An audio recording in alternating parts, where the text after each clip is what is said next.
Salut les ambitieux, j'espère que vous allez bien. Soyez les bienvenus sur cette nouvelle vidéo durant laquelle on va parler de business sur Internet et plus particulièrement de marketing sur Internet. C'est un sujet qui est extrêmement vaste. Il y a énormément de choses à dire. On se rend compte qu'il y a certaines dérives, voire de grosses dérives. On va voir aussi sur les deux plans, à la fois du côté du consommateur, comment faire en sorte de décortiquer certains codes du marketing et surtout décortiquer les effets parfois pervers du marketing pour ne pas acheter quelque chose qu'on va ensuite regretter.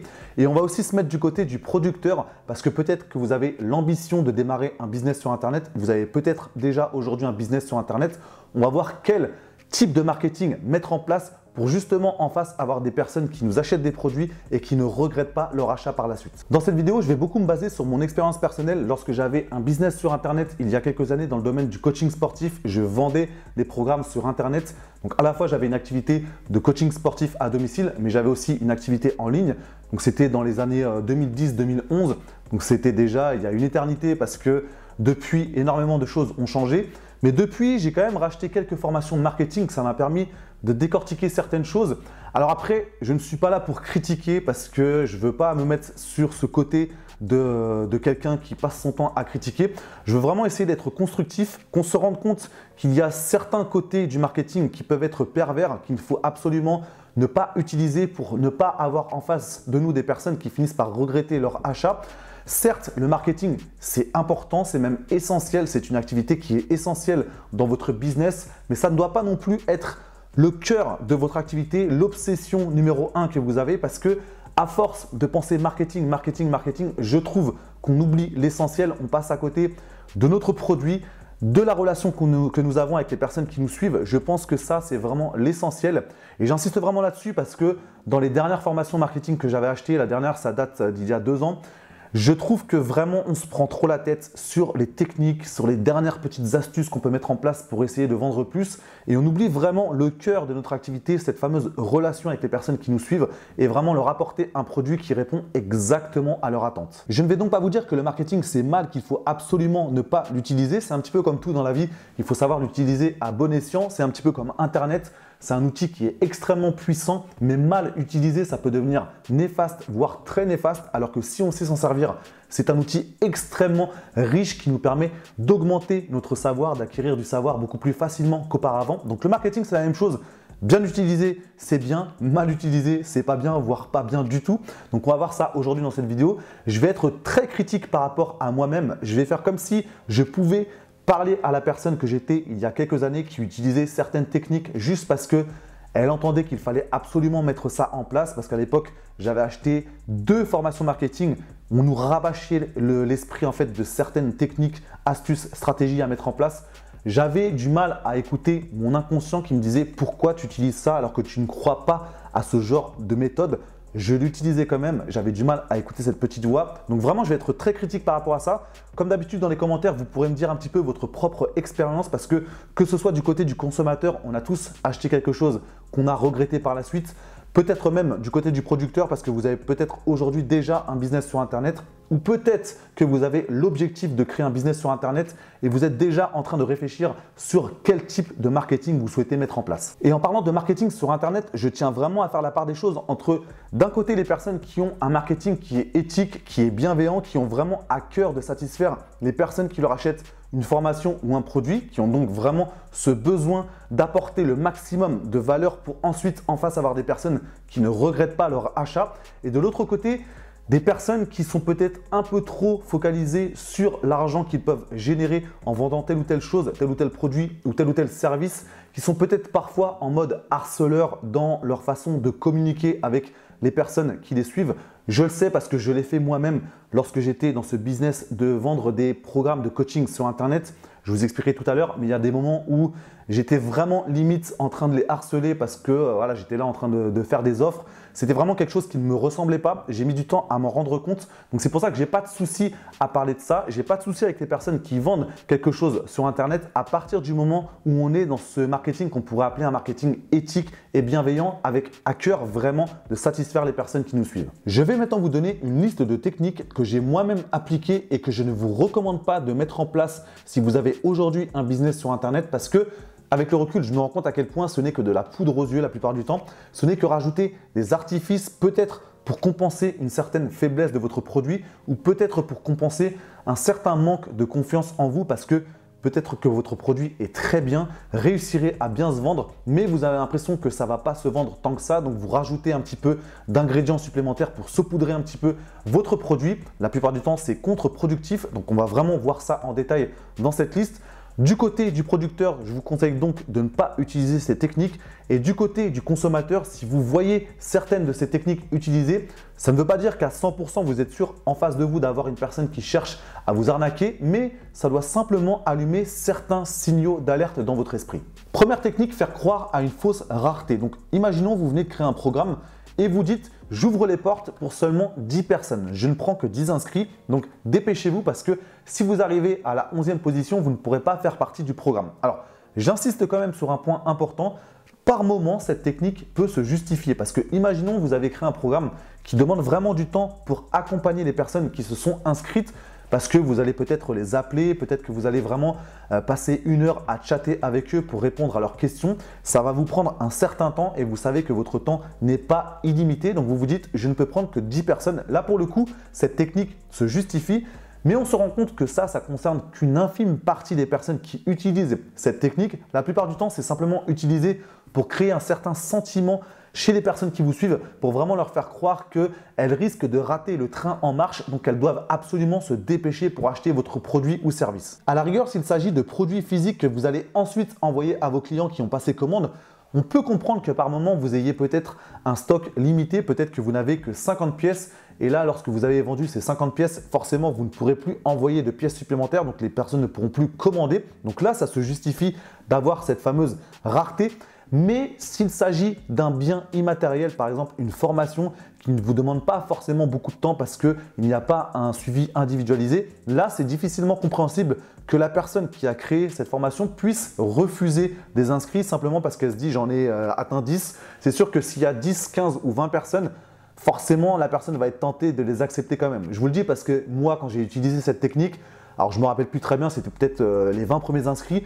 Lorsque j'arrivais à 20 inscrits et que j'avais encore des mails, forcément j'acceptais les personnes. Donc ça ne sert à rien de croire qu'on va vraiment s'arrêter à cette limite qu'on a soi-disant établie. Donc ça c'est vraiment la première technique. Si vous êtes du côté du producteur, je vous recommande de l'utiliser seulement quand elle est justifiée. Et si vous êtes du côté des consommateurs, je vous conseille vraiment d'allumer certains signaux d'alerte dans votre esprit. La deuxième technique, c'est créer le faux sentiment d'urgence. Donc là, c'est typiquement mettre un compte à rebours avec par exemple un compte à rebours sur 24 heures et vous faites croire que au bout de 24 heures, les portes vont vraiment se fermer, on ne pourra plus accéder à votre produit ou votre service. Ça, c'est aussi quelque chose que j'ai utilisé. J'avais même un petit plugin de compte à rebours. Alors après, par moment, peut-être que ça peut être utilisé à bon escient.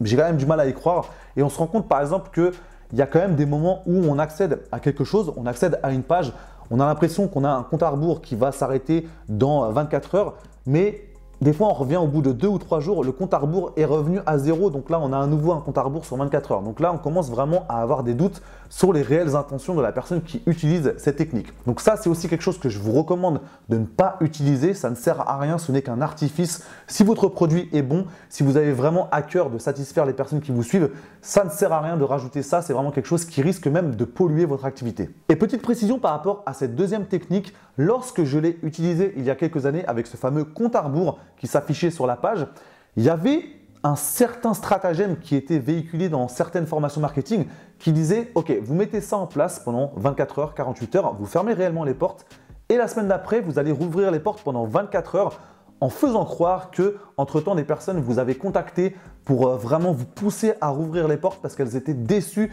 de ne pas avoir eu l'occasion d'accéder au programme parce que c'était presque « Anthony, j'avais sorti ma carte bleue, j'étais vraiment motivé, mais au moment où j'ai cliqué sur le lien, je me suis aperçu que les portes étaient vraiment fermées. » Donc là, vous aviez un mail qui était déjà préparé pour faire croire que vous faisiez preuve d'âme charitable pour vraiment rouvrir pendant 24 heures les portes à ce moment-là. Donc je rigole parce que cette technique, je l'ai utilisée, c'était vraiment bidon je trouve parce que dans le fond je ne me reconnaissais pas à faire ce genre de technique. En plus ça ne marchait pas parce que j'avais presque personne qui s'inscrivait pendant ces 24 heures supplémentaires et c'était quelque chose que j'ai vraiment avec le recul utilisé de la mauvaise façon. Ça ne servait à rien d'utiliser ce genre de technique, c'est encore une fois de la poudre aux yeux. Si votre service marche si bien, si votre produit est si bon, ça ne sert à rien d'utiliser cette petite poudre aux yeux pour essayer d'avoir des ventes supplémentaires. Troisième technique, c'est de lister l'ensemble du contenu de votre programme et des bonus et d'y associer une valeur chiffrée. Et là, c'est une valeur qui finalement ne repose sur rien parce que, je vous donne un exemple, vous allez peut-être mettre en place un bonus avec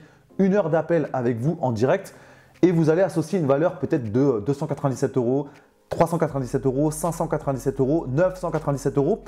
Sauf que le problème, ça repose sur quoi cette valeur-là? Elle est sortie d'où? Ça, c'est vraiment quelque chose qui, pour moi, est contre-productif parce que je sais que l'objectif est de faire croire à la personne en face qu'elle va faire une bonne affaire parce que quand vous allez lister l'ensemble des montants affichés, vous allez peut-être arriver à 10 000 € et le programme ne sera vendu que 2 000 ou 3 000 €. Donc, la personne en face va se dire « Waouh, je fais une affaire parce que le prix est 3 fois inférieur à la valeur. » Mais si c'est juste un artifice, pour moi, ça ne repose sur rien. Après, si vraiment vous avez une valeur qui est tangible et la personne va vraiment recevoir 3 000 € en ne payant que 1 000 €, là, pour le coup, ça justifie. Mais encore une fois, c'est rarement le cas lorsqu'on utilise ce genre de technique. Quatrième technique, s'auto-proclamer expert dans tel ou tel domaine. Ça, c'est aussi quelque chose à utiliser avec de grosses pincettes parce que moi, à l'époque, j'avais essayé de le faire dans certaines vidéos où je me présentais « Salut, c'est Anthony, expert en remise en forme ». Sincèrement, je ne l'ai pas utilisé souvent parce que je me sentais hyper mal à l'aise par rapport à ça parce que même si j'avais des compétences, je savais que je ne pouvais pas me proclamer réellement expert parce que soi-même, on ne peut pas se le faire pour soi, on ne peut pas s'auto-proclamer expert. Si encore c'est quelqu'un de l'extérieur qui nous octroie un diplôme parce qu'on a réussi dans tel ou tel domaine, parce que peut-être on a fini major dans tel ou tel promo, ça c'est encore autre chose. Mais s'autoproclamer expert, c'est vraiment quelque chose à utiliser avec de grosses pincettes. On se rend compte que dans le domaine de l'immobilier, c'est la même chose. Certes, aujourd'hui, j'ai 4 appartements en location. Je ne me considère pas comme un expert. Je sais que j'en connais plus que des personnes qui n'ont pas encore franchi le cap d'investir en immobilier ou qui n'ont peut-être qu'un appartement. Mais je suis moins expert que des personnes comme Mehdi, comme Gilles Grimm, comme Hassan, le pro de l'IMO, qui ont beaucoup plus d'expérience. Il faut juste rester à sa place, savoir où on est et être vraiment humble par rapport à son propre parcours et par rapport à sa propre expérience. Donc ça, c'est vraiment aussi une technique que je vous recommande de ne pas utiliser. C'est simplement rajouter encore une fois des artifices qui n'ont pas lieu d'être pour vraiment réussir dans votre activité. Cinquième technique, la fausse promotion ou la promotion quasiment permanente. Imaginons que vous arrivez sur un site internet, vous remarquez qu'un programme qui est normalement vendu 500 € est vendu aujourd'hui exceptionnellement à moins 80%. Vous revenez un mois après, c'est toujours pareil. Vous revenez 6 mois après, c'est toujours pareil. Donc là, vous pouvez vraiment commencer à être méfiant parce que vous retrouvez à chaque fois la même promotion et en plus, on peut se dire que cette promotion est une fausse promotion parce que finalement, le programme n'est jamais vendu à son prix initial. Donc c'est aussi le genre de choses qu'on retrouve malheureusement dans certains magasins lorsque c'est des périodes de soldes. Et pour le coup, ça peut être compliqué pour ce magasin s'ils se font pincer parce qu'on se rend compte que le prix de départ est artificiellement gonflé pour faire croire à une grosse promotion. Donc ça, c'est aussi une technique que je vous recommande de ne pas utiliser. Vous n'avez vraiment pas besoin de ça pour votre business. Ce n'est que des artifices pour enrober un petit peu votre produit. J'insiste là-dessus, vous n'avez pas besoin de ça pour réussir dans ce domaine-là. Sixième technique, la fausse preuve d'autorité. Ça, c'est une technique qui a fait de gros dégâts. Il y a d'excellentes vidéos qui permettent de voir comment certaines personnes ont utilisé certaines stratégies pour faire croire à une autorité alors qu'on se rend compte que ce n'était pas du tout le cas, que parfois ça a même été acheté. Donc ça, c'est quelque chose que je vous déconseille de faire. Il faut vraiment partir sur une autorité qui est naturelle, qui est perçue de la bonne façon, qui est authentique. Donc ça peut partir de réels témoignages clients, des personnes qui sont vraiment satisfaites de vos services ou de votre produit. Ça peut être aussi d'autres personnes qui parlent de vous parce qu'elles aiment votre contenu. Ça, c'est une véritable autorité qui se construit petit à petit, ça prend du temps. Et vraiment éviter de partir sur cette pseudo-autorité qui ne repose sur rien du tout. Vous n'avez pas besoin de ça, ça ne sert à rien de partir dans cette direction-là. Je sais que Mehdi, il avait fait des très bonnes vidéos par rapport à ça dans le domaine de l'immobilier. Il y a eu d'autres personnes qui ont dénoncé certains travers qu'ont pu emprunter certaines personnes. Donc ça, c'est vraiment le genre de technique qu'il faut absolument éviter. Et d'un point de vue consommateur, on doit vraiment être vigilant parce qu'aujourd'hui, ça n'a jamais été aussi simple de faire croire différentes choses, d'être dans ce mode illusion parce qu'il suffit de tourner une vidéo avec soit un arrière-plan, soit une voiture qu'on a louée, soit avec des personnes, on fait croire que c'est nos clients alors que c'est peut-être mon frère, c'est peut-être mon cousin, c'est peut-être mon neveu, c'est peut-être mon meilleur ami. Ça, c'est vraiment très facile d'avoir ce mode illusion. Donc, il faut vraiment être vigilant par rapport à ça. Il faut avoir un certain bon sens et un gros esprit critique parce que c'est la même chose aussi lorsqu'on regarde par exemple des avis sur Internet. C'est parfois compliqué de faire le tri entre le vrai et le faux. Je vous donne un exemple. Imaginons que vous souhaitez acheter un livre Vous vous rendez compte que le livre, il est sorti il y a à peine une semaine, il y a déjà 5000 avis avec 5 étoiles à chaque fois. On se demande même si les personnes ont réellement lu le livre jusqu'au bout. Après, quand on décortique, on sait un petit peu d'où ça vient, certains témoignages. Donc ça, c'est vraiment aujourd'hui un monde dans lequel il faut être armé, il faut vraiment avoir ce qu'il faut dans l'esprit pour savoir exactement trier le vrai du faux et prendre les meilleures décisions possibles, peu importe le domaine. Et enfin, septième et dernière technique, l'accumulation de promesses jusqu'à prendre le risque inconscient de partir dans des promesses qui sont trop farfelues. Alors, je sais très bien que certains hommes politiques par le passé avaient dit « les promesses n'engagent que ceux qui y croient ». Mais pour le coup, j'estime que les promesses engagent surtout ceux et celles qui les font. Parce que si vous êtes un créateur de business sur Internet, si vous avez démarré un business sur Internet et que vous vous amusez à faire des promesses farfelues que vous n'arriverez pas à suivre, c'est potentiellement quelque chose qui peut se retourner contre vous. Ce n'est pas du tout avoir une vision à long terme parce qu'au bout d'un moment, les gens vont être déçus. Ça va savoir, vous allez avoir des personnes qui vont en parler à d'autres personnes. Donc ça, c'est aussi prendre en compte le fait que construire une bonne réputation, ça prend du temps. Par contre, construire une mauvaise réputation, ça va très très vite. Donc vraiment gardez ça en tête. Donc je le répète, les promesses vous engagent. Donc si vous promettez quelque chose, soyez vraiment assuré que vous êtes capable de tenir vos promesses. Donc pour résumer et reprendre la fameuse phrase des inconnus, il y a le bon marketing et le mauvais marketing parce que certes, c'est essentiel, mais ça doit être utilisé à bon escient. On doit savoir exactement pourquoi on utilise telle ou telle chose dans notre marketing. Et surtout, on doit se poser la question de savoir comment ça va être perçu par les personnes qui nous suivent parce que trop souvent, on est centré sur soi, à se prendre la tête avec les techniques qu'on doit utiliser pour augmenter nos ventes et on oublie l'essentiel, à savoir la relation qu'on veut avoir avec les personnes qui nous suivent et la valeur qu'on veut leur apporter. Ça, c'est vraiment ce qui doit constituer le cœur de notre activité. Dites-moi dans les commentaires comment vous-même vous voyez le marketing sur Internet. Est-ce que en tant que consommateur, vous avez parfois été déçu à force de promesses qui n'étaient pas tenues, vous avez regretté votre achat? Est-ce que du côté des producteurs, si vous-même vous avez un business sur Internet, vous avez vraiment à cœur d'avoir un marketing éthique et bienveillant? Donc dites-moi tout cela dans les commentaires. Si cette vidéo vous a plu, mettez un maximum de pouces en l'air. Je vous remercie pour votre attention et je vous dis à très bientôt pour la prochaine vidéo.